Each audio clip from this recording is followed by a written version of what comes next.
Welcome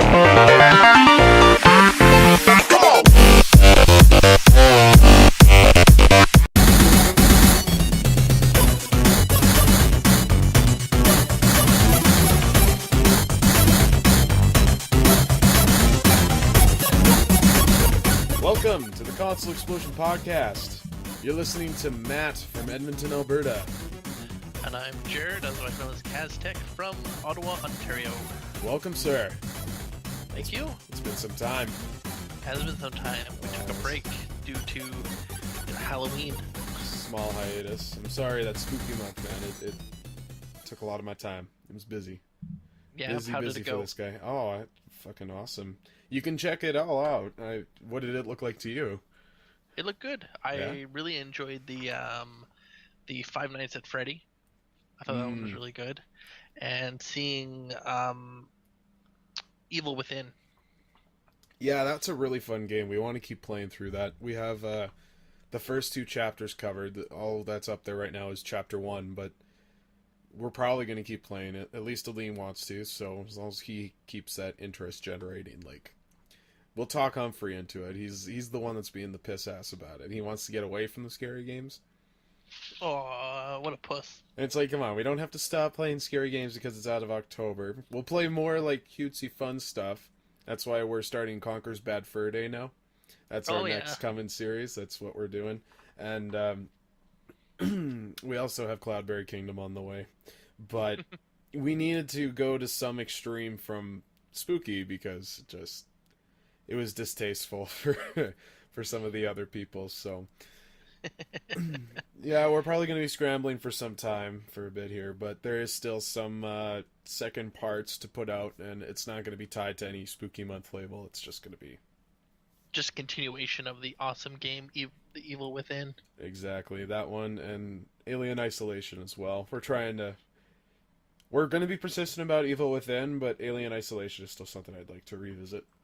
We didn't get anything out of the Xenomorph, so I want to get in and actually experience something.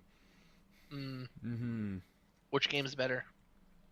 I would say my personal favorite was PT. PT really had me on edge.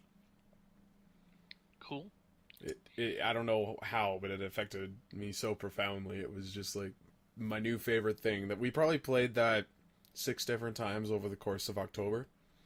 And the one recording, for the video we have online, that was our first ever attempt at playing it. So I thought it went pretty well. We have a second part to be put out because when I had the party of people over, that's when we played. Was PT with all of our friends. So we actually do beat it in that video. So hopefully that one's going to be put out shortly. But I didn't want to just kind of have our next few videos more scary stuff, that's kind of out of season. I'll put it out maybe mid-month or something. So we'll start with some new, fresh, clean, immature humor. That should be awesome. Should be good.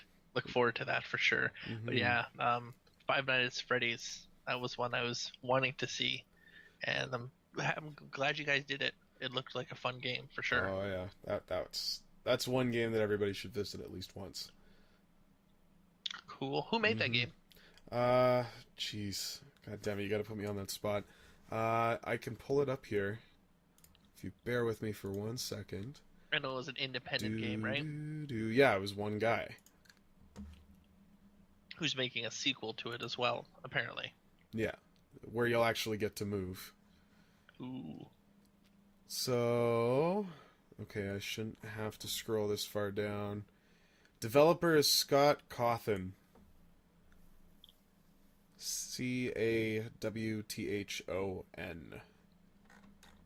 And the response has been overwhelmingly positive. This is definitely a game to experience. Cool. And it is randomized. Your experience is never the same. The characters don't follow any particular pattern. They do have certain behavior and traits, but it's all randomized. Even when Freddy starts flashing you with that, I don't know, you saw it in our video a couple of times, it just started blinking and showing us his face, and he's like, I'm coming, that's all random. That might not even be linked to what's his nuts in the Pirate Cove, which we thought it was, but he never actually made it out. Surprisingly, he was pretty active, even though the curtains were closed. But yeah, Scott Cawthon made an excellent game, sir, and awesome. I will most definitely support the sequel. You certainly have a fan. I just hope it's not like this is certainly a formula that grows stale, like, in a very short period of time. It needs to continually be refined and The Slender Man genre. Well, yeah, Slender Man a lot is like that too, but where it relies on the jump scares type thing. Mm-hmm. And jump scares still get me. Jump scares? Scares. I said scares. You said stairs. I'm sorry, I'm trying to hold in a gas bubble while I talk. Oh. Yeah, so, I don't know, they still get me. They still get some people. Like, I'm not saying that it's a dying fad, but, like, I tried playing Five Nights at Freddy's with Bill and Kyle, and it didn't work the same. Both of them, they were, like, invulnerable to the jump scare. It didn't affect them. They're like, this is stupid. It's kind of like a whack-a-mole, but you can't hit the moles. They're just peekabooing with you, and it's... Mm-hmm. It doesn't work for most people, at least. I'm not saying that Five Nights at Freddy's could probably come out with a third game, you know? Like, maybe the sequel will be the last of it, and then you might want to move on. But for now, it's good to, like, bask in that spotlight while the attention is still there, because it won't last very long. And this game is actually one of the more successful titles that we've seen recently on the Play Store. I think it's rated in the top 25 most downloaded for Android right now. Mm-hmm. And it works perfectly well as a cell phone or a touchscreen game. I feel the mouse almost inhibits you for what you could possibly be doing with the capabilities of a touchscreen. Like with the multi-touch functions and all that kind of stuff, you can switch through cameras much faster and probably survive far sooner. But yeah, it's all there in its entirety for cell phone. Anyways, Five Nights at Freddy's, good game. That's the moral of that story there. Awesome. And check out the Co-op Couches Spooky Month. Absolutely. All wrapped up with Dead Space 2. Yes. Why not the third one? Or the first one? No, just number 2. The first one's cool. Third one's a little... I don't know. I feel the scary factor's lost in that one because it goes too big. Too grand a scale. That was one specific complaint. But Dead Space 2 just was one of the Dead Space games that I actually like truly played through from start to finish. The first one I didn't play first. I actually started with number 2. And that one to me I felt was the scarier one. But they start like playing with like psychological horror in that one. Because the character I've never played any of the Dead Spaces, so I own them all. They're sitting there on my shelf, 1, 2, and 3. Just haven't played them. Spoken like a true collector. Yeah. But they're out of the wrap. Oh, they're out of the wrap. They have to be, or else my fiance would throw them out. Oh, really? You don't play these games. They're still in the wrapper that you bought them in, and what's the use of that? And so I have to take them out of their first wrap. Yeah, joke's on you. Yeah, I'll just take them out of the wrapping. Mm-hmm. But then it's like, where do you draw the line when you see that collection build and grow, and you're like, there's no physically possible way that you can spend an entire life playing all of these games. Like, there's no way you have put your physical time into this. Every single one of these. I can say I've probably physically played about 80% of my games I own. Well, that's good. That's better than what I can say. Because every game I buy, unless it's an RPG, then I can't play it, or else I'll end up playing it forever. Yeah, that's the worst with RPGs. Well, they're the most time-consuming. They demand the most of your life to be invested with it, and it's not for that reason I choose to steer away from them. It's just, I don't know, I like more of an arcadey experience, something more fulfilling in a much shorter period of time. My attention span is like this. It's minuscule. And maybe that's the first topic of discussion we should jump on, is this study that I found that says that men prefer FPS games over RPGs, whereas women gamers actually prefer the latter. Why is that? Because men have short attention spans, and we like to scream at other men saying they have small dicks and they're homos by shooting them in the face. See, I suspect that women prefer RPGs because with the emphasis on role playing, you can be virtually any character you want, and I'm sure like there's almost never a female character you see in a first person shooter unless you got the secondary character, or like in Call of Duty there's probably a supportive character that you just hear in the background. Like they do throw them in there just to have them, because it's still a representation of like American military and all that kind of stuff. But for the most part, I think it's more just men and guys with first-person shooters. In RPGs, they can be whatever they want. Like you can truly be a female, and you can go out, and there's different paths that you can take that a male might not necessarily take. I mean, you can go into Call of Duty, change the name of your character, but you're always going to play that guy. I think it's the style of gameplay too. Yeah, you think there's? I think it really goes down to not the fast-paced action. It's just when I've sat with my fiance and she plays first-person shooters, just the reaction time isn't there. So are you saying that the female demographic is slow? Yeah, you heard it here. Oh, jeez. I'm glad that you finished my sentence for me. Hey, look, with the fact of, I just think it's also the type of gameplay, doing the fact that it's going back to slower pace is like there's more hours you can invest into an RPG, like you said before, than per se first-person shooters. They can get into the story more and better, I think. That's why I like RPGs. Well, yeah. I mean, there's many things to like about both genres, for sure. I've met plenty of girls that love to play Call of Duty. Some of them can't get enough of it. I think it goes more on a social aspect where the girl wants to become her own character and not be this, man just ridden with testosterone and shit, going in guns blazing. I mean, everybody wants to be the badass, but this probably ties in more with what Gamergate is talking about. Like, just women want to be more empowered and more of a significance in games than just being, the side character or the damsel in distress or the over-sexualized vixen just to drool over, I feel RPGs do a good job of allowing the creator or the character, or the creator of the character, being the player, to have more power and control over what their character can and cannot be. Whereas with Call of Duty, change a couple of suits, get a camo, and I should stop using Call of Duty specifically. There's plenty of FPS games out there. Perfect Dark, that's a game that uses a girl protagonist, but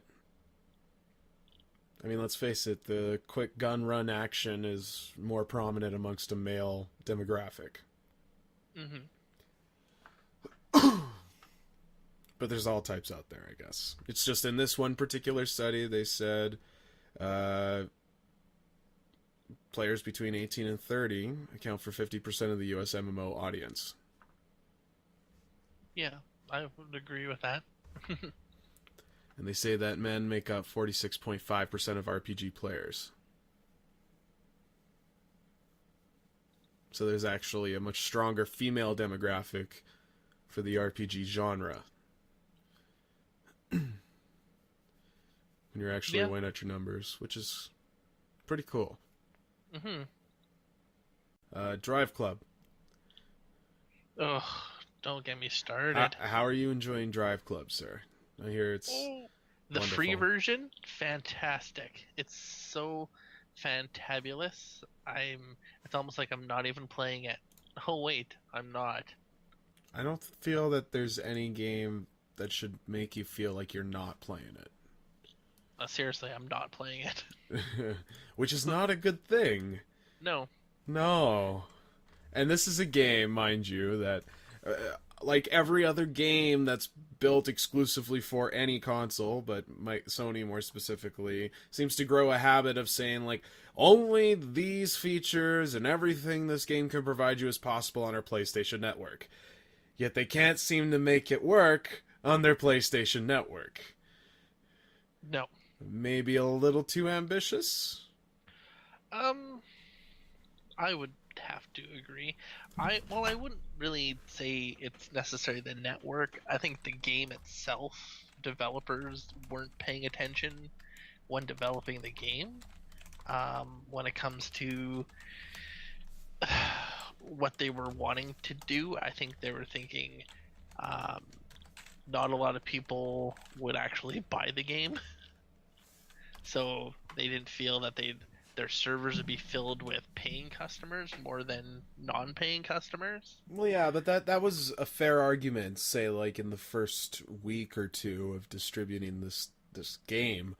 Now we're almost, what is it, a month down the road, maybe more than that. I think it came out in September. They still are struggling with this, and they've been going through the troubles of, like, consistently updating the PlayStation, trying to make this network stabilize and trying to get everything grounded, and it doesn't seem to be working.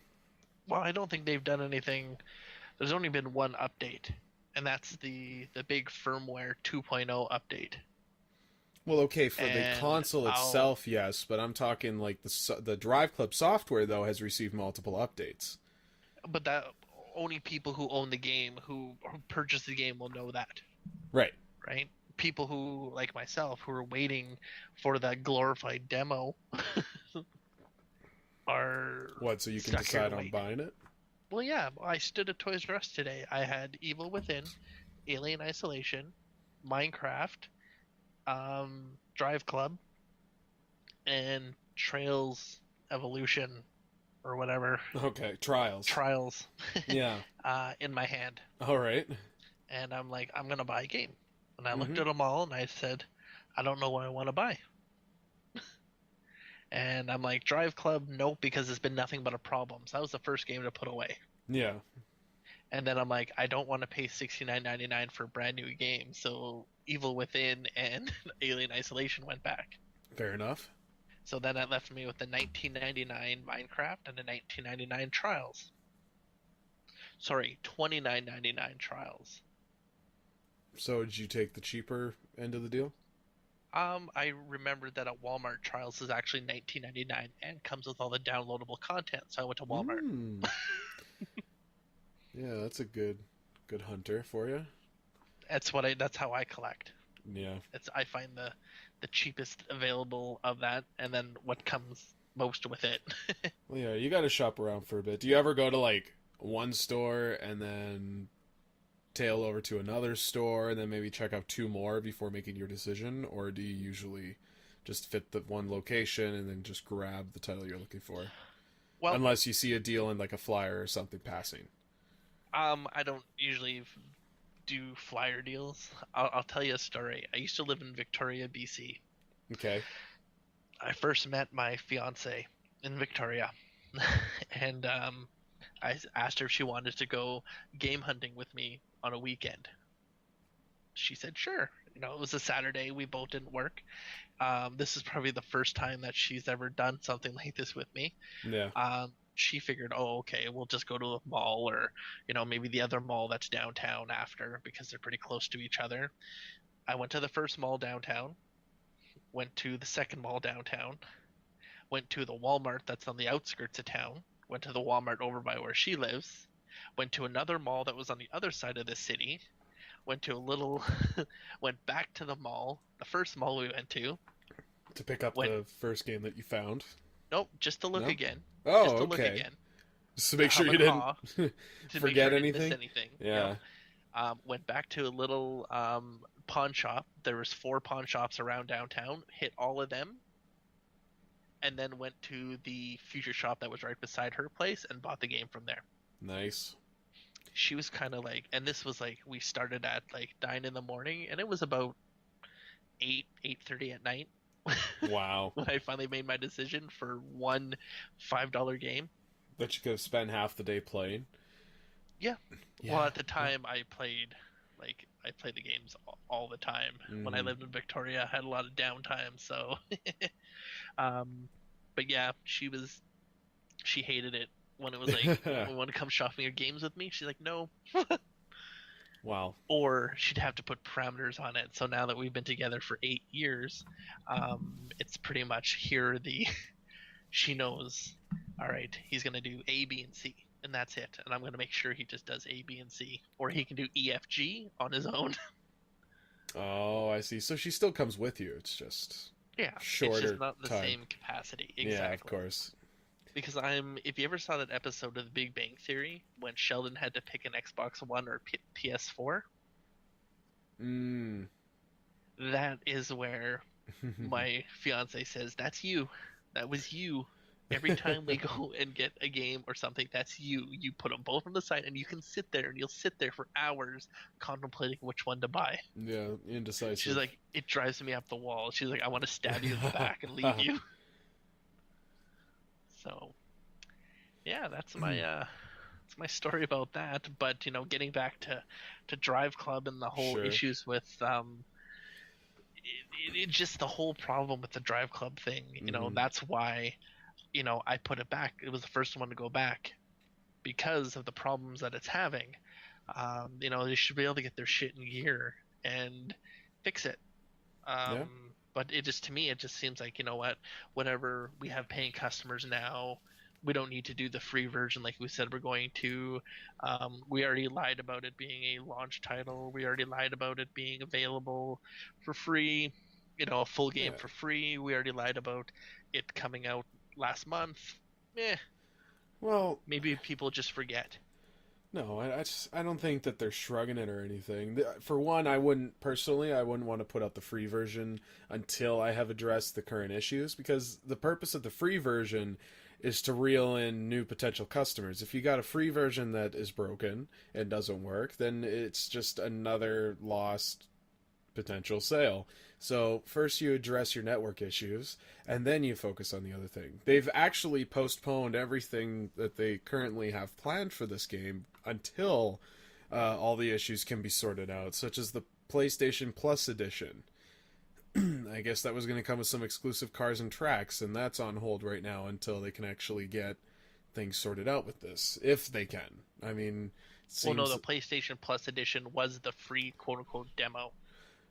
Well, it says here that it's been postponed. It's currently not available for players or users. It was supposed to be available on day one, but... And it wasn't, because of all this problem.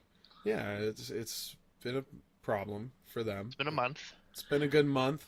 The fact that it hasn't been fixed yet is mind-boggling, to say the least. But I you gotta have hope that they're gonna do something about it. Like, you can't obviously expect something like this to go unnoticed. Like, if it never is revised and nothing is done of it, I'm sure there will be a rising of the masses. Like, there will be outrage from an audience, and something will be said of it, I'm sure. But I don't know. I mean, they know that there's 7.9 million subscribers to the PlayStation Plus service. Yeah, that was... So if you're offering a game for free, at least 50% of those people are going to play. So, I mean, it was an ambitious project, to say the least, and I'm sure in theory it worked fine on a much more controlled network, something much smaller in numbers compared to the world, of course. And, well, they obviously didn't anticipate the attention this game got, so hopefully they can pick themselves back up, and hopefully everything smooths out before the holiday season starts. But I mean, that's coming up quite quickly. But that's why they have stress tests and betas and alphas. Speaking of alphas, Evolve had an alpha this weekend. Oh, how's that? That for was a segue? for the Xbox One, the PlayStation 4, which the was PC. The PS4 version was delayed because of the console update, because of firmware 2.0. But as a result, we had an extension till Tuesday, which was fucking awesome. I feel for that. PC players. Oh, was that only PC? I thought that was across the board. It would have made sense. It didn't seem fair to the PlayStation users to only have a shorter amount of time. Well, they haven't even got it fixed. Right? Like, that seems to be the servers that need to be stress tested, you know? Hmm. Well, that was the whole thing. Is like they didn't even they most PS4 players didn't even get to play. Oh, well. So they were told, "Here you go. Here's some numbers for Xbox One or the PC." I'm sure they, well, maybe not. Who knows? Maybe they'll be given some perk for the beta test. Maybe Don't know. extended time, early access, what have you. Who But I knows mean, what they're going to do it's with it, but... this firmware update's been nothing but a joke because it also is, causing the rest mode in the PlayStation 4s to fail. Doesn't that brick the console in some way? If you unplug it, because the only way to get it restarted was to unplug it or do a hard reset, which is hold the power button down and then rebuild your hard drive. Yeah. Which takes a while. It does. It's a real pain in the ass. Or you unplug the system and then you risk crashing your system and crashing your hard drive and bricking it. Profiles not loading up properly, people losing files, the SharePlay, the SharePlay mechanic. If let's say you and I both have PlayStation 4s and you want to play a game, so I share it with you, and you don't actually like me, you can go into my system and delete system files. Oh, wow. Off my system. Interesting. So, you need to really pay attention to who you're sharing with, not just some random person, because they can really damage your system. Yeah. Quite a bit. So,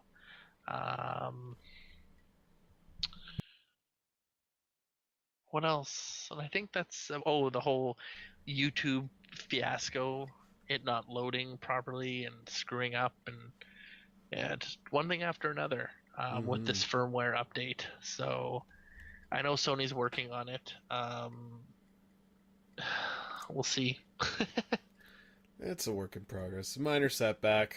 These things happen. It's very difficult when you're the number one machine, right? And you have so many players and users. And you're so pressured to, like, push that crap out the door. Like, I'm not talking the software being incomplete. I'm not saying anything like that at all. I'm saying a problem arises unexpectedly, and they gotta, like, basically bring themselves to get that stuff out the door within a short period of time, as soon as possible, basically. So who knows? I'm curious, like, what a day in the life would be for one of those engineers working under the Sony label. But yeah, it's got to be quite hectic, I could imagine.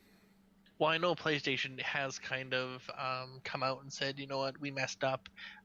One of the things that they're doing is, I think for January, the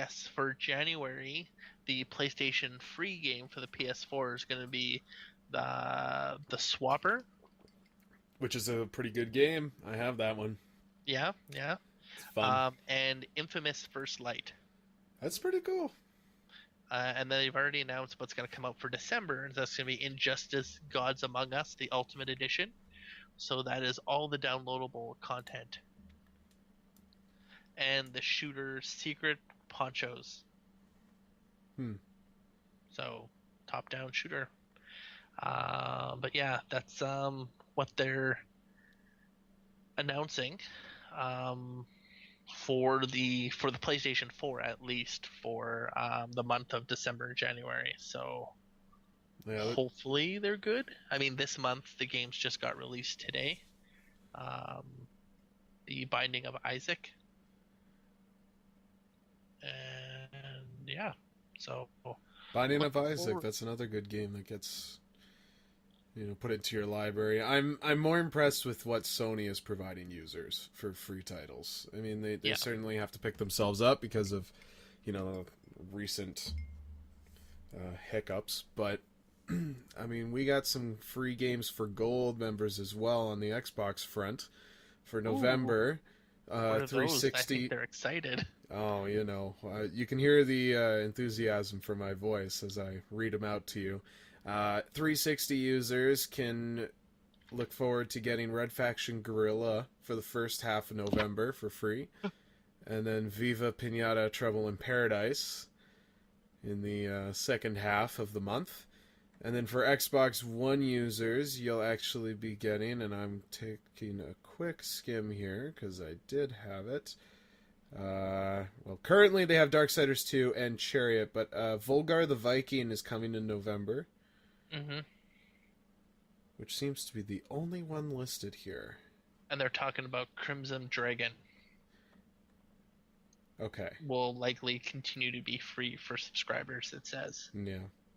So, see, but that's what you have, right, for the November, compared to what PlayStation sent out for November. In comparison, I feel that PlayStation is still doing better. Microsoft. Yeah, well, you got for the PS4 and PS Vita, you have The Binding of Isaac Rebirth. Yeah, that's the brand new one. Like, that releases in November. SteamWorld Dig for the PS4 and Vita. Yeah. Frozen Synapse Prime for the PS3. Lufasaurs? Luftwaffes. Yeah, there you go. For the PS3 and Vita. Escape Plan for the PS Vita and PS4. And Hungry Horde for the Vita. Like, a good handful of games here. Microsoft is only like, here's one for the first half of the month, and then here's a second game in the second half of the month. And but here's a game that probably every single person already owns. Oh yeah, and it's also a game that's at least 3 years old. Like, it's stupid. Who doesn't have Red Faction Guerrilla? I don't. Personally, or Viva Pinata. I don't care about either franchise. I mean, Trouble in Paradise is that like the legit Viva Pinata? That's not the minigame version one, is it? Yeah, no, I think this is the Planet one. Yeah, I don't know. I didn't get into those games. This is, Rare's weak season. It's just a series of crappy games. Yeah. No, I agree. Not crappy enough though, because they got TV deals out of them, but but still, hands down, and it's great that, the PlayStation 4 or the PlayStation Plus, sorry, is not just focused on the PS4. I mean, you have the two games, Isaac and SteamWorld. Yeah. But Escape Plan as well is cross-buy as well. So you have 3 games for the PS4. Yeah. And each one of the games, except for Synapse Prime, is available to play on the Vita. So, really showing, if you have a Vita, really giving good stuff to Vita owners for free. And Microsoft is just sitting on the side. But they are cutting the price of their console down, which is nice. Well, because then they just fire a bunch of people? Well, yeah, they had a good, I think it was 3,000 people laid off. Oh, so there you go. So they can afford to cut their price down. Yeah, $50. I mean, that's just after a year of releasing, and we've already seen it drop $100. And yet nobody buys it. So they just got to keep bringing the price down. As long as if it makes sales, keep doing it, Microsoft. I'll get there. I'll buy a console. Did you hear that they've actually revised the design of their chip? Their crazy expensive $50 CPU it's 28 nanometers, has now been brought down to a whopping 20. 20 nano, making it smaller to produce, making it cheaper and more affordable, of course. And this could potentially lead towards a slim design.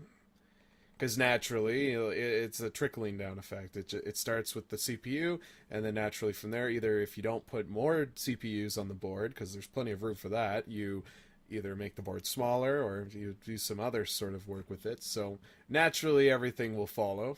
But as of right now, Microsoft can save a little bit of money when producing their little units there with their new tiny 20 nanometer AMD processor, which in comparison to PS4, that's a 28 nanometers, so it's actually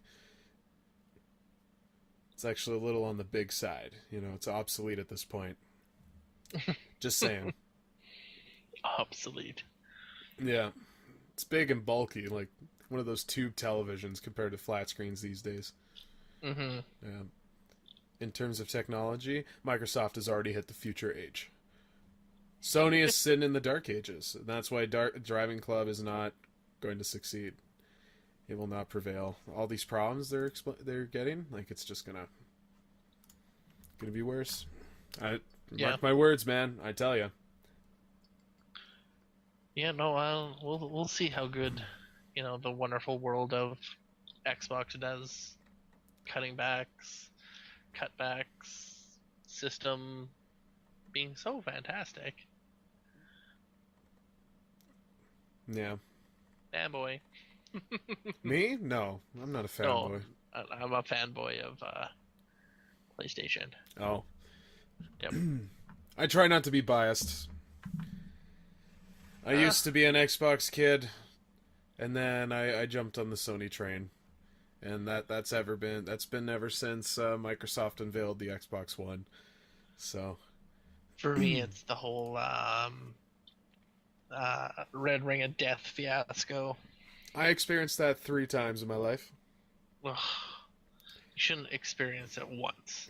I agree with you. I do. It's unfortunate, but I'll tell you a story. The first 2 times that happened for me, I actually ended up swapping my console right at the store, so I didn't even have to deal with the hassle of mailing it in to the company and taking, months on end to try and get my console back. It was never, it was just a minor hiccup in my everyday life. I just had to deal with the burden of taking it down to the store, But it just so happened when I returned my console, because I bought it when, in the first 2 or 3 years of coming out. This was just around the time when the Elite console was released, and it had that holiday bundle. Coincidentally, that was equal in price as to what I paid for the original console. So, when I came in and did my warranty exchange, they just gave me the Elite console with the holiday games, and I think I was just given that as a perk. The woman at the counter was supposed to take it out, but it was holiday season. She had a real crappy day, and we were super cooperative, so she just threw them in the box. So I got 2 free games out of it, and which was awesome. And I got a 120 gigabyte hard drive with it. I exchanged an Xbox console with 20 gigs and got literally 6 times the storage just by swapping it out. So I really had nothing bad to say about it. And then that Elite console got red ringed, about a year later. And then I upgraded myself to, it couldn't have been a year later. Whenever time the, what is now the current 360 model, the slimmer, sleeker design, this much quieter version, that's when I was able to exchange my Elite. Thankfully, it waited for that long, but I didn't hate my 360. But then the Xbox One, they present it, and it comes with all these tags to it, you need internet. Remember when they had it all we're just going to be watching you for everything, and all that kind of shit that's going to come with it. Protected, piracy, no more. And then they flipped a whole 180, and I like the recovery they're taking, but I'm not ready to drop $350 down on an Xbox One. Not yet. Not now that I have now discovered that Xbox One games are coming to the PC. Yeah. There's no need for an Xbox One console then in my books. If I can get Dead Rising 3, or even the new Metal Gear title is coming to PC as well. So I can get all of that on what is already a next generation console for me, and I don't have to worry about either console to begin with. Mm-hmm. That's probably a better way to follow it. Yeah. But yeah. No, totally agree. Hey everyone, you want to record video game footage to your computer and be like cool guys like us? Well, I do. ConsoleExplosion.com, you can actually click our ad right here on the bottom, and you can get a Roxio HD video recorder for 20% off the regular price. That's right, save 20% off by just clicking the ad or link in the description, and you can get yourself any Roxio products that they offer 20% off. It's a huge deal. 20%? That's right, 20%. Holy shit. 20 and little percent sign. I don't know what those are called. Percent signs? Yeah. Yeah, we're gonna go with that. All right. Either way, check it out. Links in the description. Ads right here. Hopefully you pick it. Check us out. Again, that's www.theconsolexplosion.com. Scroll to the bottom. Back to the show. Okay, here. I got something to share with you. Uh-oh. Something unexpected. Oh. Something... Colored crabs. Well, those definitely do come unexpected, as well as other things. But due to... not due to anything, of course. There was plenty of speculation on Nintendo's success over the course of this year. Mm-hmm. Surprisingly enough, Nintendo's actually seen earnings in revenue over the past 6 months, although there has been plenty of speculation over the course of the last year that the sales haven't been up to expectations. They haven't exactly taken off like Nintendo has expected, and they're still, trying to encourage people to come for the console, and no doubt that they're cashing big on the Smash Brothers thing. Mm-hmm. But despite the slow sales of either the Wii U and the 3DS consoles, Nintendo is still making money. Yeah. So they're kind of blindsiding a lot of analysts here in the industry, which is surprising. What do you think it is? I think it's nostalgia. Well, I think it's fans. The fanboys. but what is that are it like? keeping the sales up for the Nintendo for sure. That's what I think, anyways. Well, I'm sure the Smash Brothers for the 3DS helped boost a lot of that. Yes. And I honestly can't put my finger on any... As far as I know, DLC is still like an upcoming fad with Nintendo. I don't think they have incorporated much of it with their current platform, despite the Super Mario...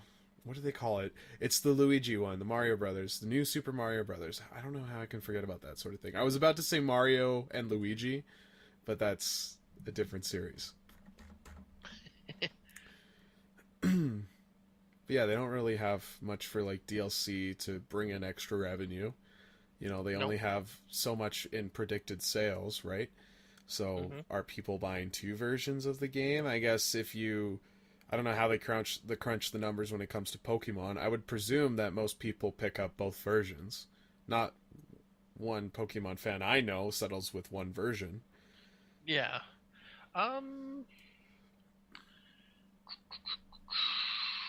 Yeah, I don't. I know a lot of people pick up both versions of Pokemon games, but I don't really think anyone pick up that many copies of Smash Brothers. Well, no, there would be no reason to, unless you have multiple units in a house and each device needs the game. Of course, if you want a verse, I could see that sort of thing happening. I know Hyrule Warriors did 10 times what they thought it was going to do. Okay, so I think that leads to some of the success. Yeah, so Nintendo fans are once again proving their worth. And again, I think it came down to a different stylization of a game. The new 3DS XL model that came out as well. Well, that's not out yet. You're talking about the new one? The one that they announced at E3 this year? Oh, yeah. No, I guess so. No. Yeah. No. Yeah, we're about a year into the current model of 3DS. Yeah, so I was just reading here, and it just, Don't worry about it. It's all good. Reading it. The sales of the 3DS hit 2.09 million units sold. Yeah, it's pretty crazy, eh? And then the Wii U is 1.1. And software is at 9.4 million. So people are buying multiple games for the system, which is good. It says here that Nintendo managed to post a profit of 14.3 billion yen, which equates to about 82.1 million British pounds. That's because I'm reading it on a Eurogamer website. So. Well, yeah, because what I have is they've reached a net profit of 24.22 billion, which is 222 million. Okay. After incurring billions of loss in the past year. Yeah. Well, they have been losing a lot with the Wii U, and I'm sure they could have saved money on a couple versions of the 3DS when they were putting it out there, but they seem to be gaining momentum now, which is good. Because they went for a 3-year streak of operating losses of 46 billion, which is 422 million American. Wow. And then the increase in sales on their products, though, gave them a net profit of 20 billion yen, which is 220 million. Holy shit. Crunching them numbers. Yeah. So Iwata then officially announced the company now has a net profit of 24.22 billion, which is 224 million, after 14.3 billion or 131 million in the first half of the year alone. Just going to pause for a second to give you guys a moment to process all that. It's just a handful of fucking numbers. So many digits! So pretty much they've made a lot of money. Oh yeah, Nintendo is rolling in the deep, no doubt. Just in their first quarter, out of the 24 point... I hear someone's has a FIFA commercial playing. Mm-hmm. Is that you? I don't have a FIFA commercial playing, no. I don't know what you're talking about. I hear nothing from my end, sir.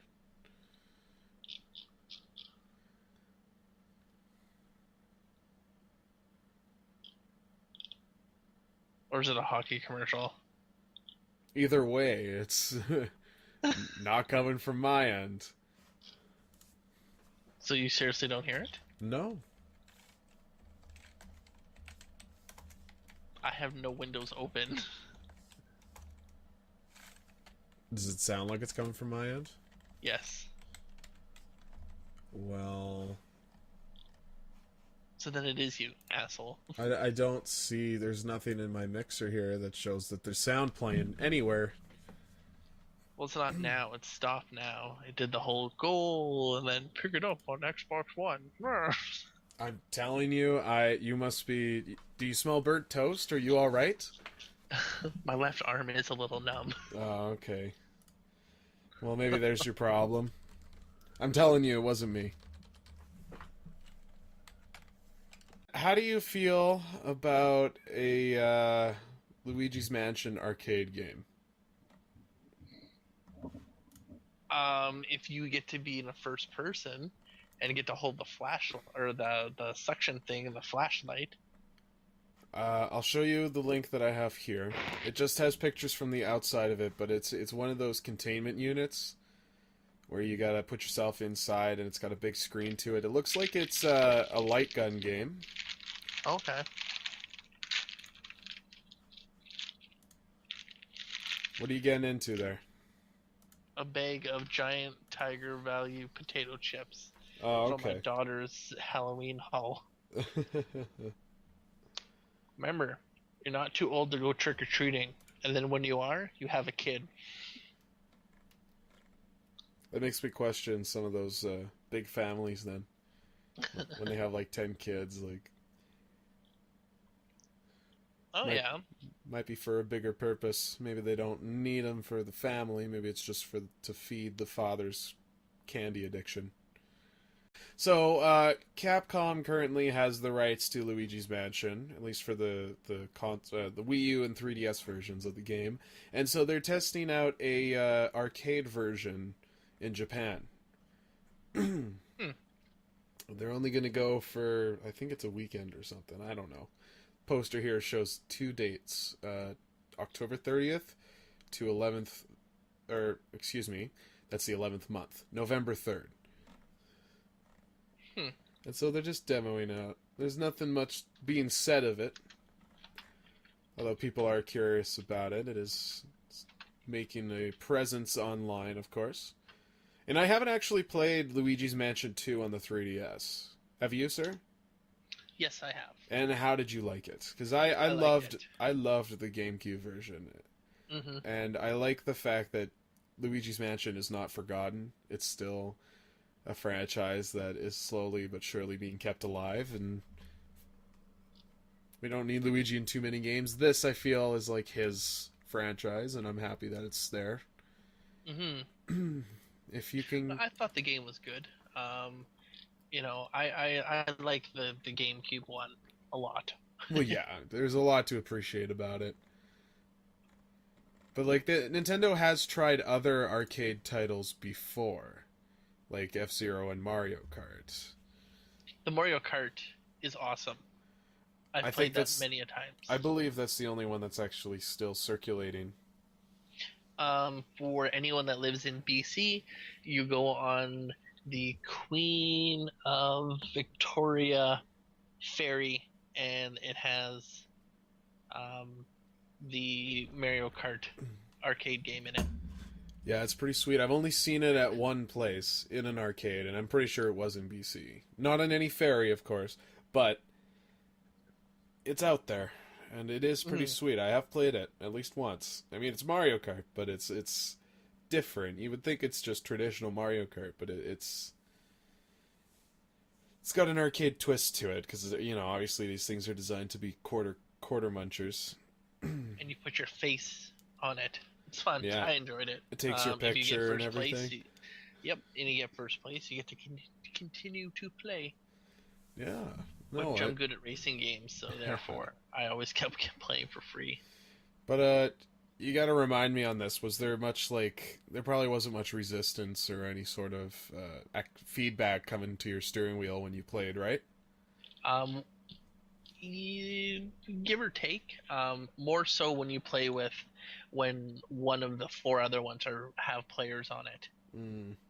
When the other ones have players on it, then yeah, the game gets hectic.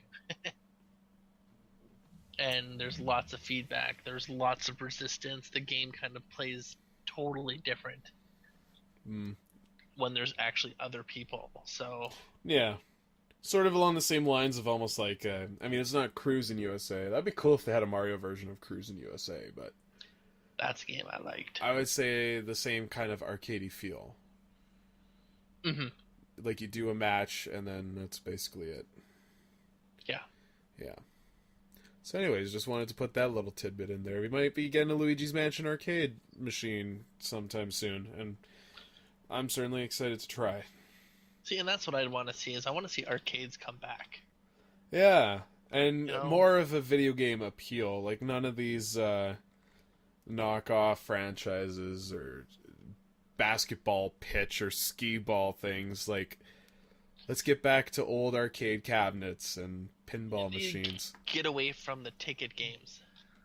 Yeah, that's actually a good way to put it. And more so into... Deal or no deal. Get rid of that thing. Yeah, unless you can win real money off that. I just want to see more arcade games that feature my favorite video game characters. Because, like, before... the arcades was where all these characters were, and the purpose of the home console was to bring the arcade experience home, and now it seems the tables have turned. Yes. I want to see... people got lazy.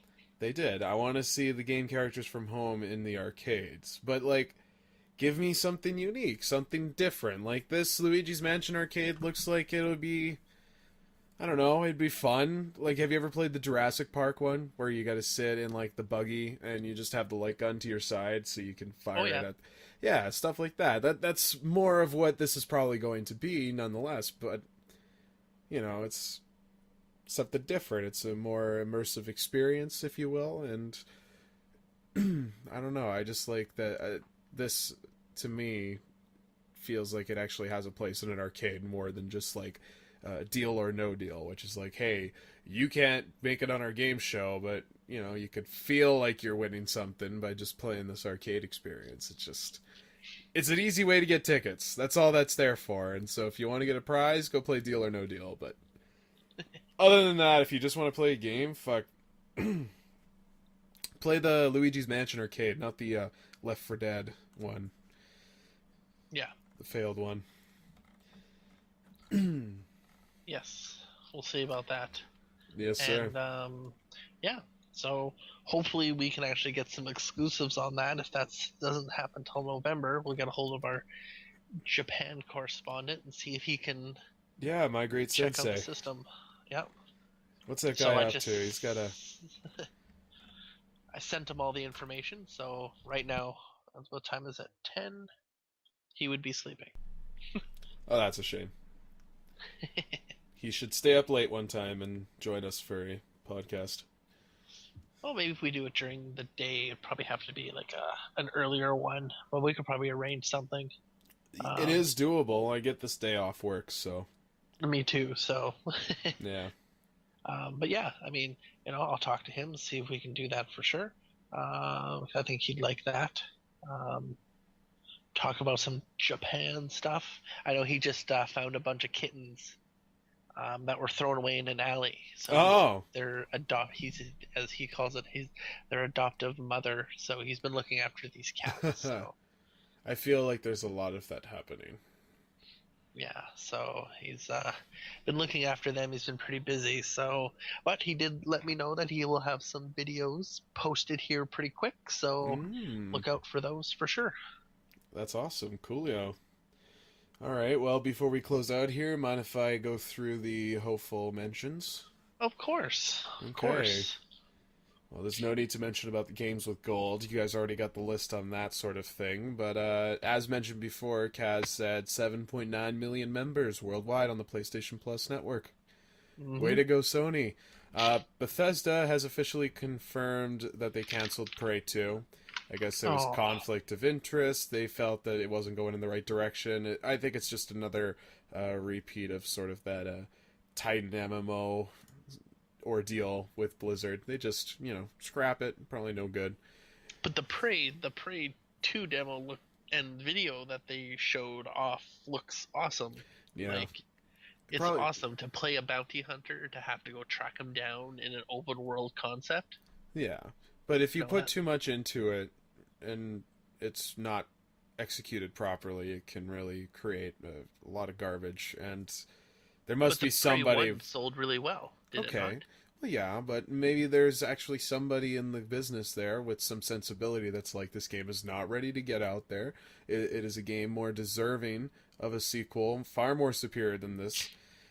And they don't want to just use it as a cash grab anymore. But they have still alluded to the fact that they don't feel the Prey franchise is dead. Like, it could just be, almost...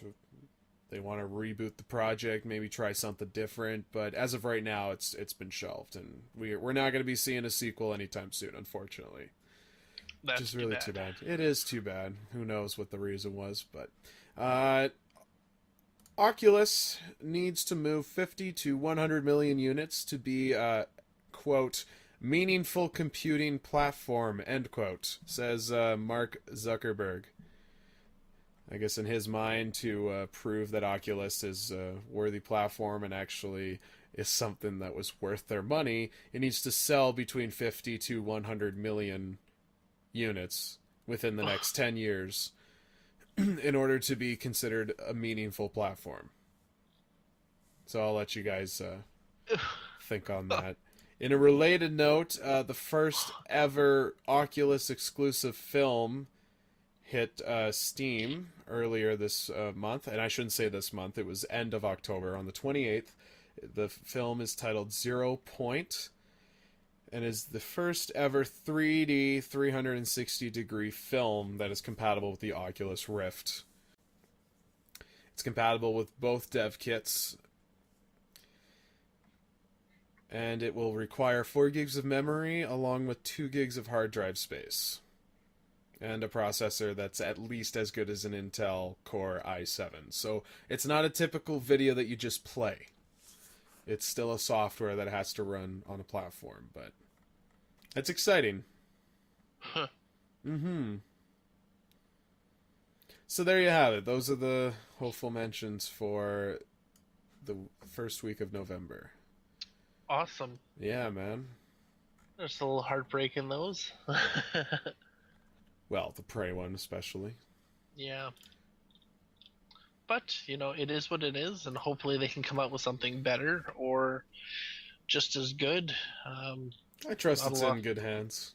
Oh, I hope so. Could have been conflict of interest. It was either we release this thing or we pull the kill switch, and who knows, maybe it was the right choice. Well, what else are they working on? I have no idea. I didn't go that far into it. I'm trying to think of the publisher's name now. You said Bethesda? Yeah, it is Bethesda. I don't know what they got going on. Maybe it's the next Fallout franchise. Maybe that's what they're pushing. Fallout 4? Yeah, possibly. Something's in the back burner. You can't ignore that. It's got to be Fallout Tactics? Isn't that already out? Tactics 2? Oh, okay. I don't know. I'm just... I was only aware of the first one, but if they're coming out with a sequel to it, okay. No, I just made that up. Oh. Sorry. Usually pretty quick at bringing up that game list. Battlecry and Doom. Like the new Doom? New Doom, yeah. Yeah, okay. So there you go. They got some good things on the way. Yes. Which, actually, Battlecry is looking for beta people for 2015. So if you're interested, go to their website. Oh, well, there you Battlecry go. beta for the PC. Definitely have to put my name down. So, And I hope I can get a shit ton of keys like I did with the Evolve beta. I was given like 6 codes. It was crazy. oh, really? They were like, here's your code. And then, oh, while you're at it, let your friends join you. And it was like every code that I needed to have a full party to play the game. It was awesome. I got mine through having XCOM, which I knew that when I got XCOM for free. And I guess I got that too. I wasn't aware of that, but I guess, yeah, I would have had more than just the 5 keys I was given then. Yeah, well, good times. So, yeah. Awesome. Yeah, we could put an end to this. You want to close it out? You want to do your little Yeah. sign off there, buddy? All right. Well, that is the podcast for this week. Unfortunately, nobody got to hear the racist remarks from Matt, but we'll make sure we get that No. on the next one. No, we will not make sure. It's annoying. Nope. It is annoying. It is. And it's going to be. I am going to say for the record, I'm not a racist. No, I know. No. No. No. He has a color TV. Yes, I do. It's a Quatron, four different colors. It's all colors of the rainbow, Only 4 actually. colors? Only 4 colors? Well, the 4 major colors. The prime colors, and then everything else. It's all... White, and white? Oh, no, I wasn't saying anything like that. No, I was thinking like red, green, blue, and yellow. Aliens.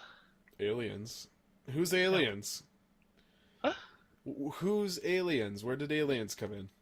Are you talking about the gray aliens? I am Kaz Tech from Ottawa, Ontario. Wait, I'm not... Good night. Okay, bye, Kaz. This is Matt Campbell from Edmonton. You can follow me on Twitter at GingyBeardyGuy. And as we said earlier, check out the Co-op Couch. That's my thing. And we're featured on the Console Xplosion website. So Check us out. Yeah, I want to thank everybody for listening to this week's episode. Good game, Kaz. Good game.